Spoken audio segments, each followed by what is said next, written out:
उद्धव ठाकरेंच्या ताफ्यासमोर शिंदेंच्या शिवसेनेच्या कार्यकर्त्यांची घोषणाबाजी। श्रीकांत शिंदेंच्या घरासमोरून जाताना घोषणाबाजी।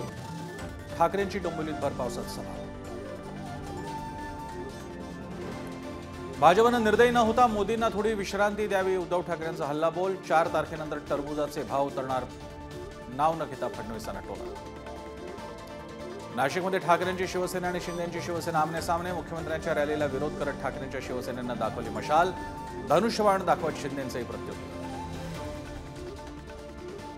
मुख्यमंत्र्यांच्या बॅगांची नाशिकमध्ये तपासणी। निवडणूक अधिकारी पोलिसांनी तपासल्या बॅगा। 3 दिवसांपूर्वीच ठाकरेंच्या शिवसेनेनं केले होते आरोप। जरांगेंच्या बीडच्या नारायणगडावरील सभेवर दुष्काळाचं सावट। जरांगेंची 8 जूनची सभा रद्द। उन्हाची तीव्रता आणि पाणी नसल्यानं निर्णय। पुढील बैठकीत तारीख होणार निश्चित। कालच्या मोदींच्या रोड शोला अजित पवार गैरहजर राहिल्यानं चर्चांना उधाण। अजित पवारांना खरंच बरं नाहीये, शरद पवारांचं स्पष्टीकरण। तर अजित पवार उद्याच्या महायुतीच्या सभेला उपस्थित राहणार। पंतप्रधान मोदींच्या रोड शोवर शरद पवारांची टीका। मुंबईतील रस्ते बंद केल्यानं मुंबईकरांना त्रास, केवळ गुजराती बहुल भागात रोड शो केला, पवारांचं वक्तव्य।